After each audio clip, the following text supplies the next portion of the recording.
School, when you're growing up in life, it actually sort of matters to people how you look. And then it matters to you because it matters to others. And the fear that we have is that we're going to be alone, that we're not good enough. And we have to change ourselves. And so many people put me down and say, Nick, you look too weird and no one's really your friend and you can't do this and you can't do that. And I couldn't change anything. It's not like just fixing my hair one day and everything's fine. I couldn't change my circumstance. I couldn't just one day wake up and say, hey, give me arms and legs. I need arms and legs. It was so hard because people put me down. And I started believing that I was not good enough. I started believing that I was a failure. That I'd never ever be somebody who people would like or people would accept.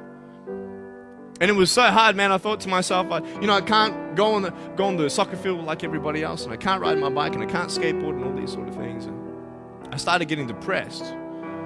I thought, what kind of purpose do I have to live? Are you just here to live to die? Is there not a purpose for me? Is there not a purpose in life? And I had questions and no answers. And I asked my mom and dad, why did this happen? I asked doctors, why did this happen? And they don't know. There are some things in life that are out of your control that you can't change and you got to live with. The choice that we have, though, is either to give up or keep on going. I want to ask you, what are you going to believe? Are you going to believe in yourself? Are you going to believe everybody else's judgment on you? How did I get from depressed to who I am today? Because I tell you, I was depressed. When I was age 8, I used to concentrate on the things I didn't have. I wish I had arms and legs, and I wish I could do this, but what can I do?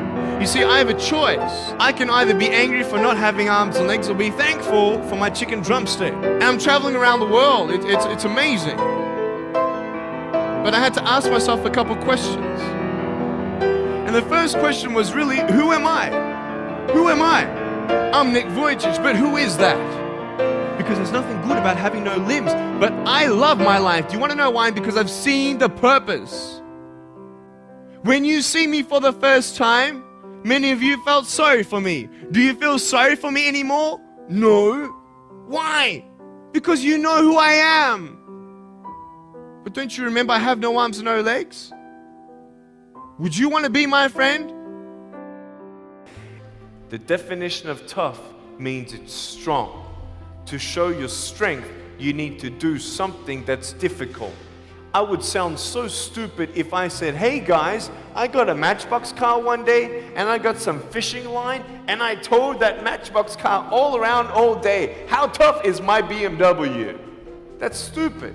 I don't care if you end up being a janitor in this school. I'll tell you why. Because the janitor in my high school inspired me to be a speaker. He changed my life. He said, you should be a speaker. You know what I said? You're crazy. He said, no, really, you need to be a speaker. I said, stop it, man. 4 months later, he twisted my arm, and I said, yes. I spoke in front of 10 people, then another 10, then another 10, then I found myself in front of 300 sophomore students. And 3 minutes into my speech, half the girls were crying, and one girl in the middle of the room started weeping, and she put up her hand and she said, I'm so sorry, can I come up there and give you a hug? And in front of everybody, she came up and she hugged me and she cried on my shoulder and she whispered in this ear, thank you, thank you, thank you. No one's ever told me that they love me. No one's ever told me that I'm beautiful the way that I am. It was because my parents told me that I was beautiful that I'm still here. Some of you don't have those parents, and that's why I'm here.